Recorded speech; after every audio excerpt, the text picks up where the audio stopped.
Hello everyone. In this example problem, we will be discussing reliability. Now, the idea here is that you have a machine part that's subjected to some load, and that part has some strength associated with it with respect to its material. However, this material has a strength that isn't exact. So for example, if you make 1,000 of these parts, let's say it's made of steel, and you report to your supplier that it has a ultimate tensile strength of 700 megapascals. It's not necessary that each of those 1,000 parts has an ultimate tensile strength of exactly 700 megapascals. Instead, it could it could vary, right? There could be some variance in that. It could be 750, 720, but you're reporting an approximate value or a mean value, and there is a standard deviation associated with it. Similarly, with the load that is applied on the system, that load does not have to be exact. For example, if you apply it through a motor, there is going to be some variance in the value of, if you, especially if you buy a cheap motor, that variance is going to be large. So if you say I'm going to apply 25 newtons, it's not necessarily that you're applying 25 newtons. You could be applying 24.5, 25.1, and so on and so forth. So we're going to understand how a part would fail if you have these variances in the load and in the strength of the material. So we have two problems here. They're actually the same problem. The first one, we try to figure out what the failure rate is given some values. And in 6.4, we want to restrict that failure rate to just 1%. So every one out of 100 parts would only fail at maximum. So how do we need to change either the strength, the mean strength of the part, or the standard deviation of the part? So it's basically saying either improve the manufacturing process to make sure that we reduce the standard deviation or we use stronger material, for example. So let's get right to it. A particular machine part is subjected in service to a maximum load of 10 kilonewtons. So we know that the load applied to the machine part is 10 kilonewtons. Now, with the thought of providing a safety factor of 1.5, it is designed to withstand a load of 15 kilonewtons. So this can be a little ambiguous when it says withstand a load. So we have a safety factor of 1.5, and safety factor basically means strength over stress, right? So it's basically saying that if my stress, or sorry, in our case, it would be something like a strength or a stress. So this strength is analogous to some maximum force or maximum stress that we're applying, which is 15 kilonewtons, and the stress is analogous to the applied load, which is 10 kilonewtons. So 15 kilonewtons is our strength, and 10 kilonewtons will be our load. If the maximum load encountered in various applications is normally distributed with a standard deviation of 2 kilonewtons. So the load itself has a standard deviation of 2 kilonewtons, and if the part strength is normally distributed with a standard deviation of 1.5 kilonewtons, so this sigma is 1.5. So here sigma means standard deviation. I know in the class we use sigma as being the normal stress. So I'm going to say maybe sigma, this is tricky. Let's just say strength over stress for now. What failure percentage would be expected in service? So let's draw a normal distribution curve for the strength, a normal distribution of the stress. Where they overlap, that would be our failure. So we have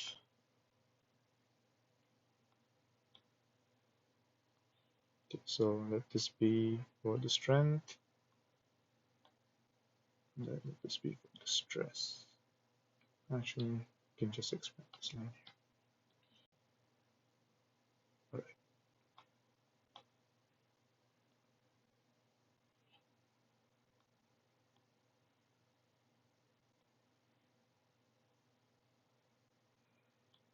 Okay, so it's not straight. Okay, so we have a normal distribution of the working load, right? This is going to be smaller than the strength because the load has to be less than the strength or it will definitely fail, right? Or at least the mean value has to be. So this is going to be our mu y, and mu x. And this has a standard deviation of sigma x, sigma y, and sigma x. So y denotes the working load or the applied load, and z always denotes the part strength.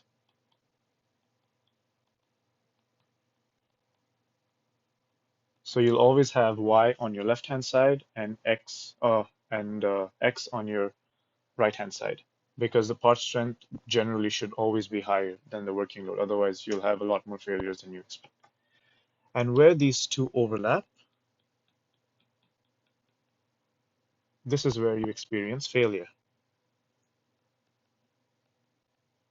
And I hope that makes sense, because at this point, for example, right, there is a possibility that the strength is actually less than the working load, right? So this overlap region is kind of dangerous, where you could expect failure.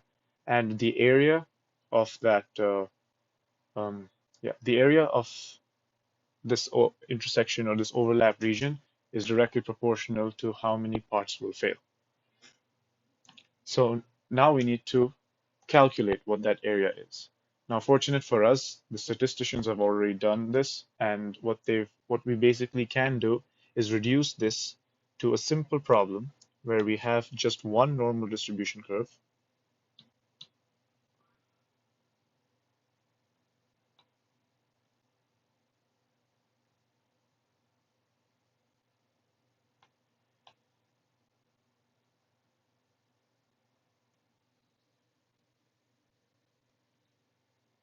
and we can draw it this way. And we say that this mean is mu z with a standard deviation of sigma z. And how this is useful is mu z is simply, write this here, mu z is simply mu x minus mu y. Again, mu z has to be a positive value because x is strength and y is, the stress or the working force. And sigma z is the square root of sigma x squared plus sigma y squared. All right. And the way to do this is, let's say we draw a line here at 0. Then this region here,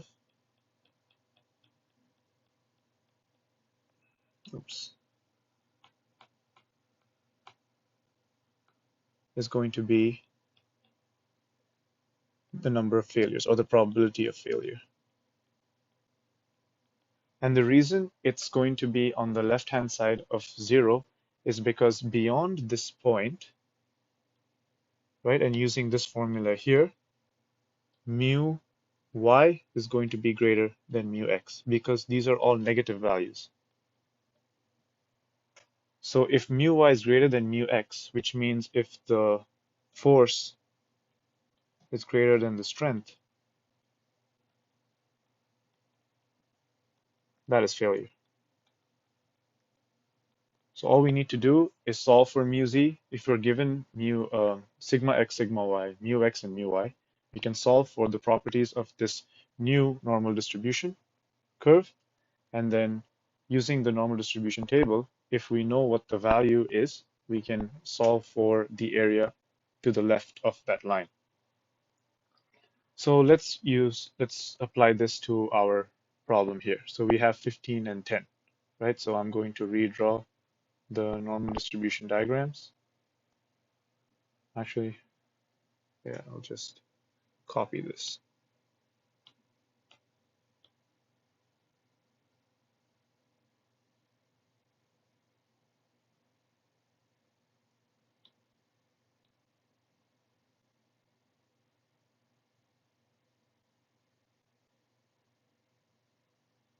No, it doesn't like. Okay. All right. So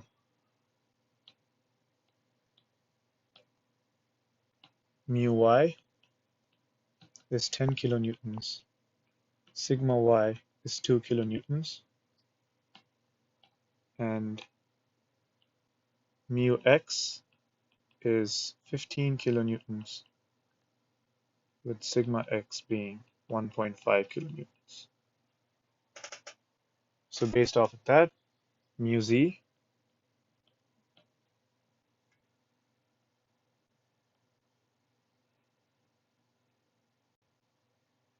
is mu x minus mu y, which is equal to 15 minus 10. So mu z is 5 kilonewtons.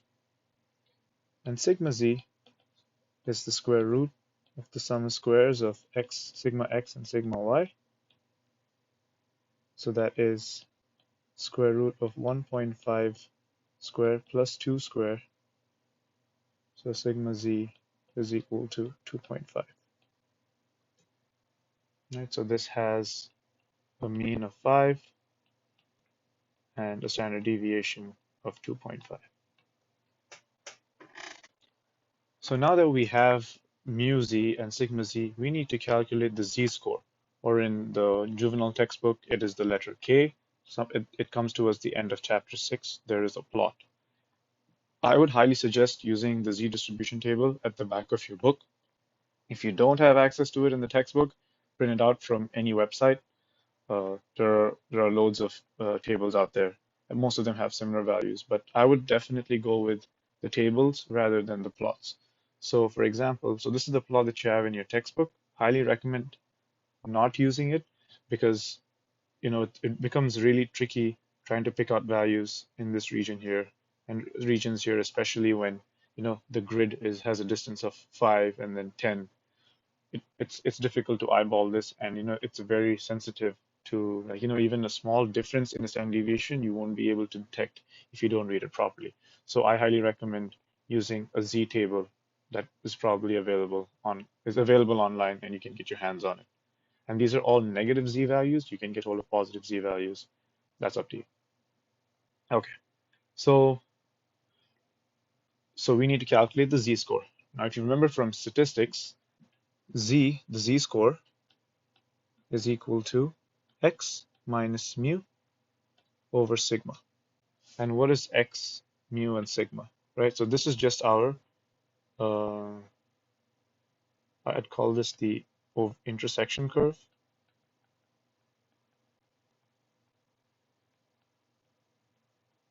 Let's draw a normalized z curve. So normalized z curve means it's centered about 0 and has a standard deviation of 1. And what we're trying to find is if we have that value k over here, what is that value on the z table, right? And like I said, this value for z should be 0. So we can call this x, right? So x is 0. So z is equal to 0 minus mu over sigma. Therefore, to find the z score, you simply need to do negative mu z over sigma z, right? Because this is normalized to this. So as long as the ratios are the same, you can substitute mu z and sigma z instead of mu of 0 and sigma of 1. Okay, so now that we have this, we know mu z and sigma z, so we can calculate the z score.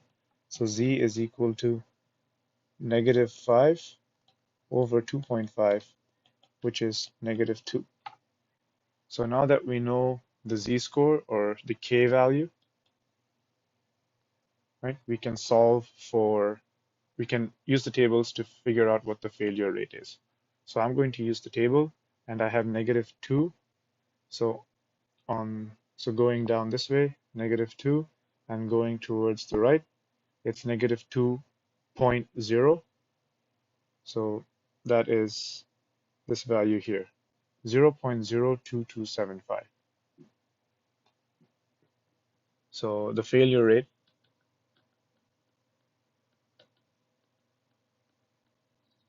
is equal to 0.02275 or 2.275%. So based on these values,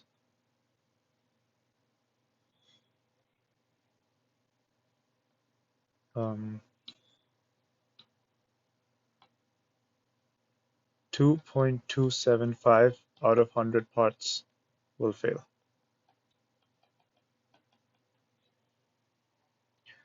In my opinion, this chapter or this section of the course material is actually easiest. You just have to put a little, it's just basically a procedure.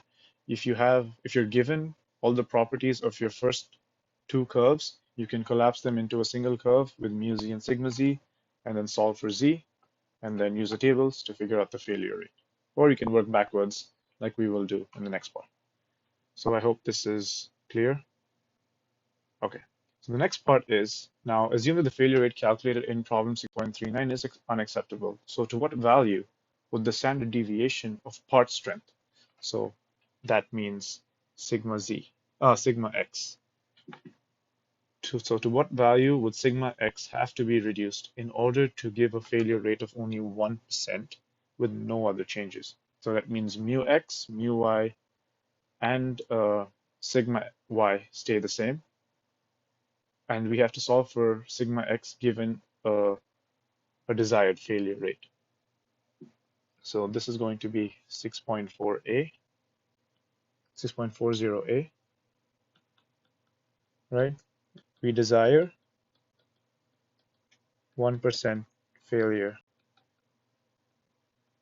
rate. So we need to use the z table, right, to find the z-score for 0.01. So if we go into the z table here, I see you can use this as well. So we're going for, this is the percentage, you can use 1% and then go across this line and come down, or you can be more accurate and use the table. So we're looking for 0.01. So that would be in between these two values. But 0.00990 is actually closer. So I'm going to use negative 2.33.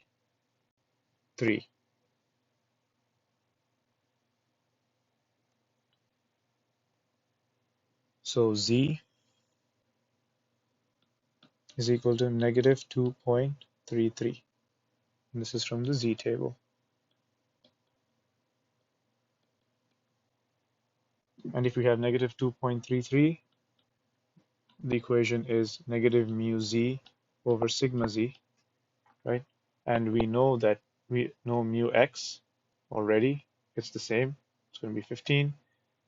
Mu y doesn't change, and so does sigma y not change, right? So we can calculate, from this we can calculate mu z, which is going to be negative mu x minus mu y over sigma z. So we need to solve for sigma z because we need to eventually find sigma x. So negative 2.33 is equal to negative 5, right? It's the same mu z from before, over sigma z. So sigma z, if I solve for it, is equal to 2.146. So for our intersection curve, right, where we have mu z and sigma z, the mean is going to be 5, and the standard deviation. So we need a standard deviation of 2.146 in order to decrease, decrease the failure rate. And so that gives us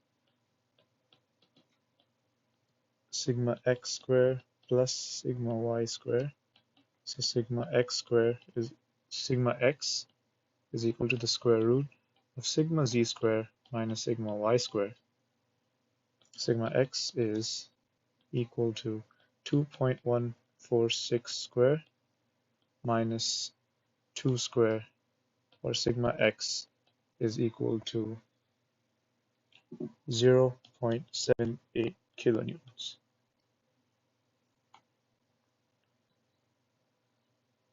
Now let's look at this value. All right.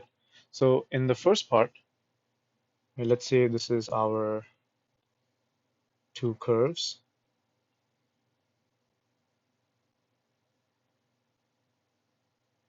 In the first part, sigma x, this is the original one, sigma x was equal to 1.5, which means it's more spread out. And in the second part, sigma x is equal to 0.8. So that means it'll be less spread out and your curve will look something like this. So now the area under the curve has actually decreased a lot, right? It's decreased, which means that the failure rate has also decreased. And that makes sense because we dropped the desired failures from 2.27% to 1%. So as a result, the overlap region should also decrease. So this is a good sanity check to do once you calculate your values if you were to back solve for either sigma or mu, so on and so forth. Okay, so that's sigma x. Now, the second part of 6.4 is to what value would the nominal part strength have to be increased, right? So this is going to be mu x that we need to solve for, and we're still trying to obtain a failure rate of only 1% with no other changes. So part B, desire failure rate of 1%. And we already know that for 1%, the z-score is equal to negative 2.33, which is negative mu z over sigma z. And we have mu x equal to, no, we don't know mu x, we need to solve for it. Mu y equal to 10 kilonewtons. Sigma x is the same as the original one, which is 1.5 kilonewtons. And sigma y equal to 2 kilonewtons. So sigma z is going to be same as earlier. It is the sum of squares of sigma x and sigma y, which is 2.5 kilonewtons.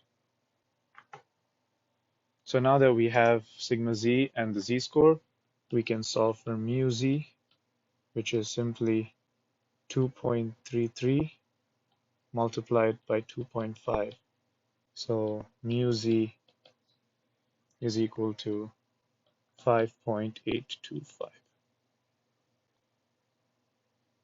And we know that mu z is equal to mu x minus mu y.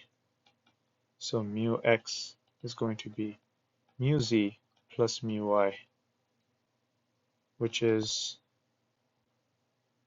5.825 plus 10, or mu z is equal to 15.83 kilonewtons. And yet again, we can do another sanity check. So we have this over here. This is our working load. This is our part strength. Right. Initially, mu x, in the first part, mu x was equal to 15. In the second part, mu x is equal to 15.8. So that means it's going to have the same distribution. It's going to be spread out exactly the same amount, but it's going to be offset by 0.8. And as a result, the area under the curve decreases. So that confirms that we've picked up the right values, or to some extent, it shows what we expect in terms of uh, mu x mu z. Now, in this problem, it says, okay, mu z has to be increased and deviation has to be reduced, but at times when they don't, it's good to draw the plots again and see whether the amount of overlap increases or decreases. So again, sigma here is not the stress, it's standard deviations. So be careful the way you use it. Just stick to mu's if you want to define a stress or a strength, and always put mu x as your strength and mu y as your stress or your work.